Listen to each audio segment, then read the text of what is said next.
أعوذ بالله من الشيطان الرجيم. بسم الله الرحمن الرحيم. يا أيها النبي اتق الله ولا تطع الكافرين والمنافقين إن الله كان عليما حكيما.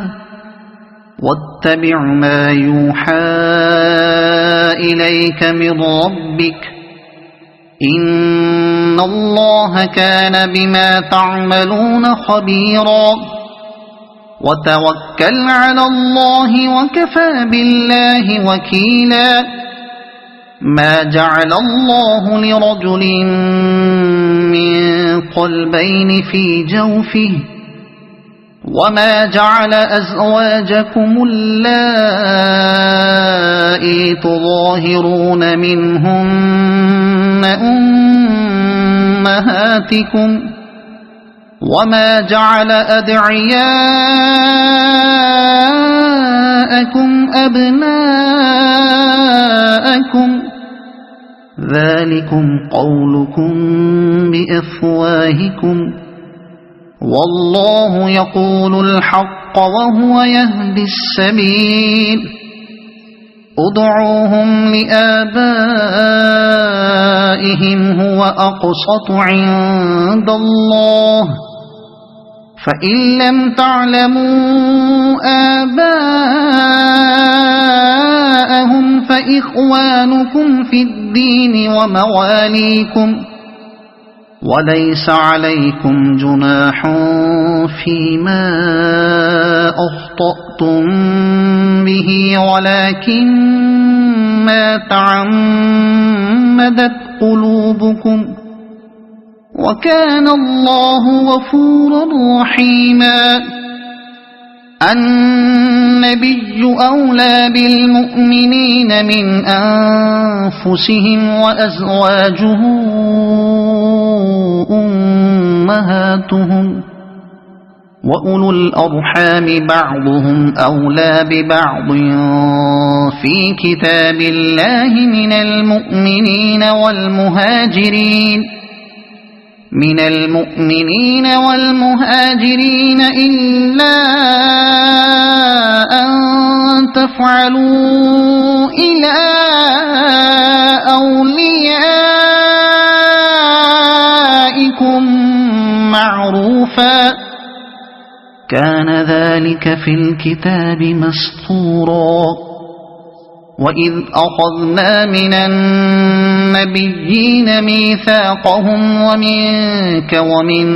نوح وإبراهيم وموسى وعيسى ابن مريم وأخذنا منهم ميثاقا غليظا ليسأل الصادقين عن صدقهم وأعد للكافرين عذابا أليما. يا أيها الذين آمنوا اذكروا نعمة الله عليكم إذ جاءتكم جنود فأرسلنا عليهم ريحا وجنودا لم تروها وكان الله بما تعملون بصيرا. إذ جاءوكم من فوقكم ومن أسفل منكم وإذ زاغت الأبصار وبلغت القلوب الحناجر وتظنون بالله الظنونا هنالك ابتلي المؤمنون وزلزلوا زلزالا شديدا. وإذ يقول المنافقون والذين في قلوبهم مرض ما وعدنا الله ورسوله إلا غرورا. وإذ قالت طائفة منهم يا أهل يثرب لا مقام لكم فارجعوا ويستأذن فريق منهم النبي يقولون إن بيوتنا عورة وما هي بعورة إن يريدون إلا فرارا ولو دخلت عليهم من أقطارها ثم سئلوا الفتنة لآتوها وما تلبثوا بها إلا يسيرا ولقد كانوا عاهدوا الله من قبل لا يولون الأدبار وكان عهد الله مسؤولا قل لن ينفعكم الفرار إن فررتم من الموت أو القتل وإذا لا تمتعون إلا قليلا قل من ذا الذي يعصمكم من الله إن أراد بكم سوءا أو أراد بكم رحمة ولا يجدون لهم من دون الله وليا ولا نصيرا قد يعلم الله المعوقين منكم والقائلين لإخوانهم هلم إلينا ولا يأتون البأس إلا قليلا أشحة عليكم فإذا جاء الخوف رأيتهم ينظرون إليك تدور أعينهم كالذي يغشى عليه من الموت فإذا ذهب الخوف سلقوكم بألسنة حداد أشحة على الخير أولئك لم يؤمنوا فأحبط الله أعمالهم وكان ذلك على الله يسيرا يحسبون الأحزاب لم يذهبوا وإن يأتي الأحزاب يودوا لو أنهم بادون في الأعراب يسألون عن أنبائكم ولو كانوا فيكم ما قاتلوا إلا قليلا لقد كان لكم في رسول الله أسوة حسنة لمن كان يرجو الله واليوم الآخر وذكر الله كثيرا ولما رأى المؤمنون الأحزاب قالوا هذا ما وعدنا الله ورسوله وصدق الله ورسوله وما زادهم إلا إيمانا وتسليما من المؤمنين رجال صدقوا ما عاهدوا الله عليه فمنهم من قضى نحبه ومنهم من ينتظر وما بدلوا تبديلا ليجزي الله الصادقين بصدقهم ويعذب المنافقين إن شاء أو يتوب عليهم إن الله كان غفورا رحيما ورد الله الذين كفروا بغيظهم لم ينالوا خيرا وكفى الله المؤمنين القتال وكان الله قويا عزيزا وأنزل الذين ظاهروهم من أهل الكتاب من صياصيهم وقذف في قلوبهم الرعب فريقا تقتلون وتأسرون فريقا وأورثكم أرضهم وديارهم وأموالهم وأرضا لم تطئوها وكان الله على كل شيء قديرا يا أيها النبي قل لأزواجك إن كنتن تردن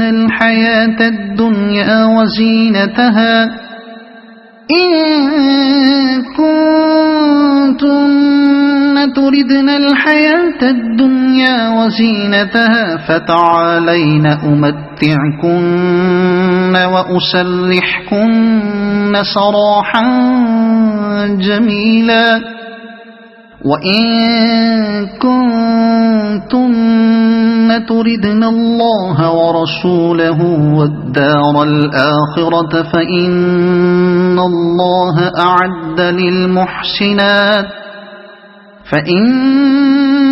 الله أعد للمحسنات منكن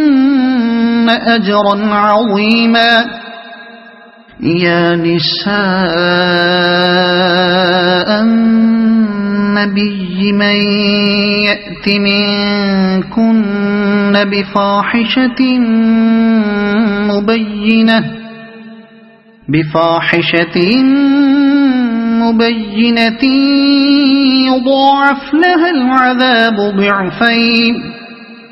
وكان ذلك على الله يسيرا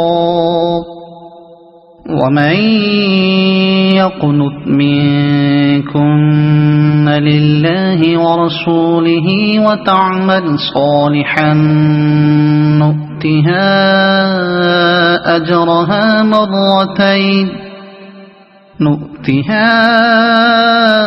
أجرها مرتين وأعتدنا لها رزقا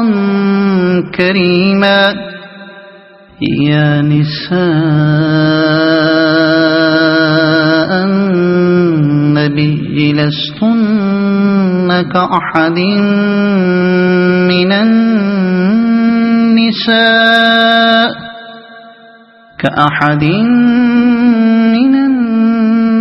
النساء إن اتقيتن فلا تخضعن بالقول فيطمع الذي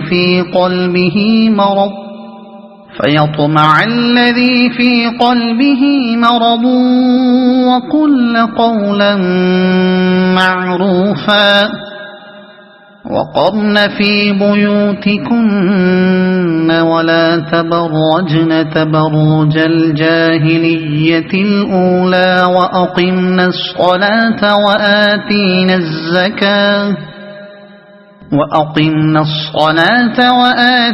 الزكاة وأطعنا الله ورسوله إنما يريد الله ليذهب عنكم الرجس أهل البيت ويطهركم تطهيرا واذكرن ما يتلى في بيوتكن من آيات الله والحكمة إن الله كان لطيفا خبيرا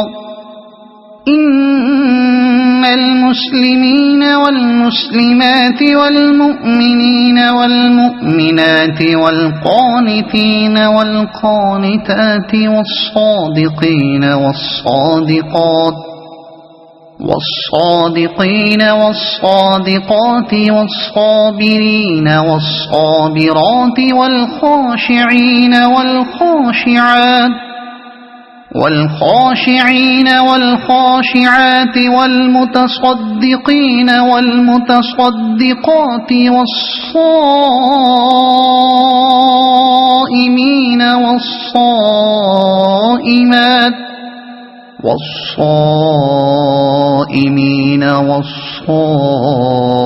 والصائمات والحافظين فروجهم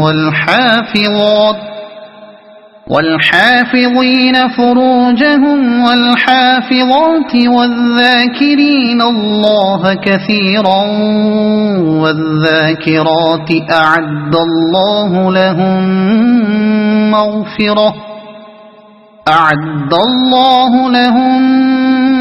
مغفرة وأجرا عظيما. وما كان لمؤمن ولا مؤمنة إذا قضى الله ورسوله أمرا أن يكون لهم الخيرة من أمرهم ومن يعص الله ورسوله فقد ضل ضلالا مبينا.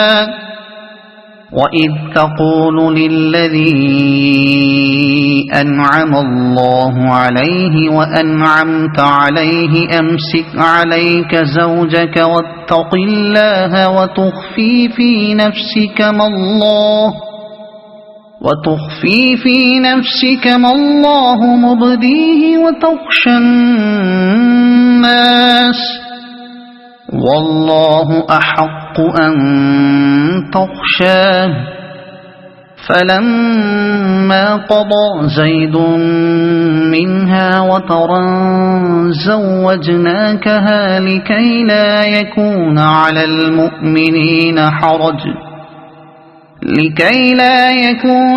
المؤمنين حرج في أزواج أدعيائهم إذا قضوا منهن وطرا وكان أمر الله مفعولا. ما كان على النبي من حرج فيما فرض الله له سنة الله في الذين خلوا من قبل وكان أمر الله قدرا مقدورا. الذين يبلغون رسالات الله ويخشونه ولا يخشون أحدا إلا الله وكفى بالله حسيبا. ما كان محمد أبا أحد من رجالكم ولكن رسول الله وخاتم النبيين وكان الله بكل شيء عليما. يا أيها الذين آمنوا اذكروا الله ذكرا كثيرا وسبحوه بكرة وأصيلا. هو الذي يصلي عليكم وملائكته ليخرجكم من الظلمات إلى النور وكان بالمؤمنين رحيما. تحيتهم يوم يلقونه سلام وأعد لهم أجرا كريما. يا أيها النبي إنا أرسلناك شاهدا ومبشرا ونذيرا وداعيا إلى الله بإذنه وسراجا منيرا. وبشر المؤمنين بأن لهم من الله فضلا كبيرا. ولا تطع الكافرين والمنافقين ودع أذاهم وتوكل على الله وكفى بالله وكيلا. يا أيها الذين آمنوا إذا نكحتم المؤمنات ثم طلقتموهن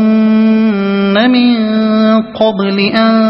تمسوهن من قبل أن تمسوهن فما لكم عليهن من عدة تعتدونها فمتعوهن وسرحوهن سراحا جميلا يا أيها النبي إنا أحللنا لك أزواجك اللاتي آتيت أجورهن وما ملكت يمينك مما أفاء الله عليك وبنات عمك وبنات عماتك وبنات خالك وبنات خالاتك اللاتي هاجرن معك وامرأة مؤمنة إن وهبت نفسها للنبي إن أراد النبي أن يستنكحها خالصة لك من دون المؤمنين قد علمنا ما فرضنا عليهم في أزواجهم وما ملكت أيمانهم لكي لا يكون عليك حرج وكان الله غفورا رحيما ترجي من تشاء منهن وتؤوي إليك من تشاء ومن ابتغيت ممن عزلت فلا جناح عليك ذلك أدنى أن تقر أعينهن ولا يحزن ويرضين بما آتيتهن كلهن والله يعلم ما في قلوبكم وكان الله عليما حليما لا يحل لك النساء من بعد ولا أن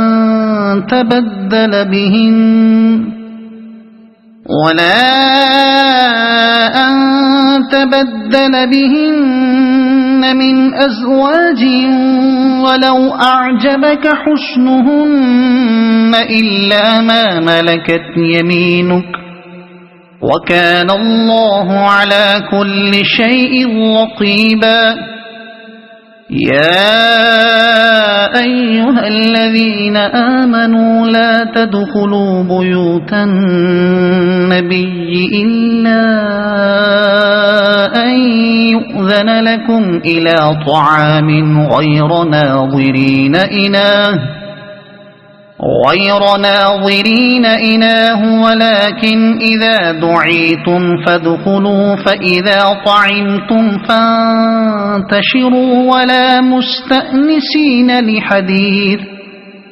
إن ذلكم كان يؤذي النبي فيستحيي منكم والله لا يستحيي من الحق وإذا سألتموهن متاعا فاسألوهن من وراء حجاب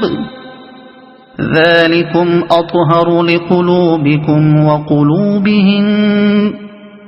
وما كان لكم أن تؤذوا رسول الله ولا أن تنكحوا أزواجه من بعده أبدا إن ذلكم كان عند الله عظيما إن تبدوا شيئا أو تخفوه فإن الله كان بكل شيء عليما لا جناح عليهن في آبائهن ولا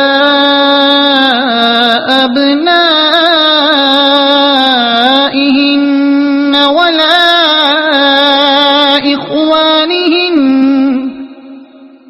ولا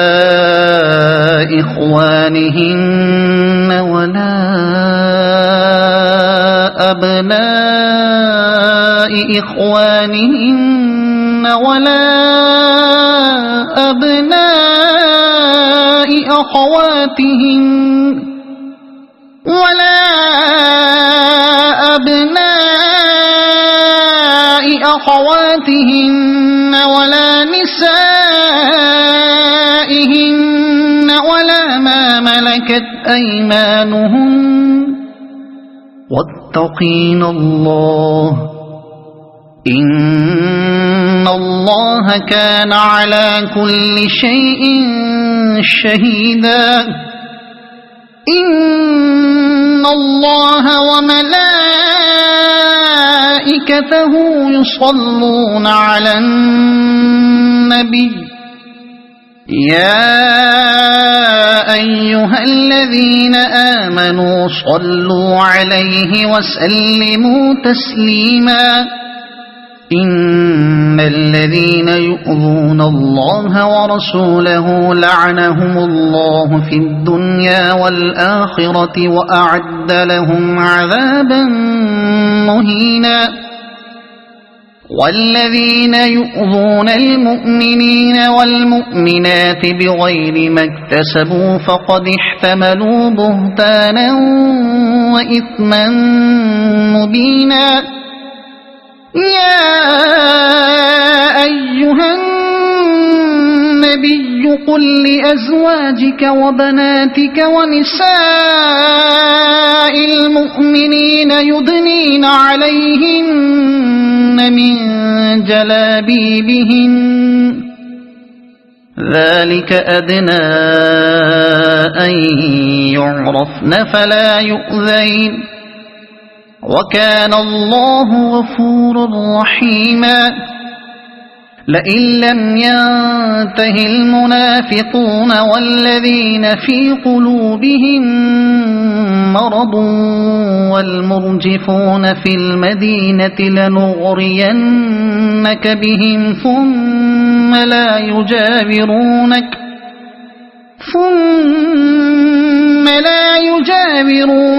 فيها إلا قليلا ملعونين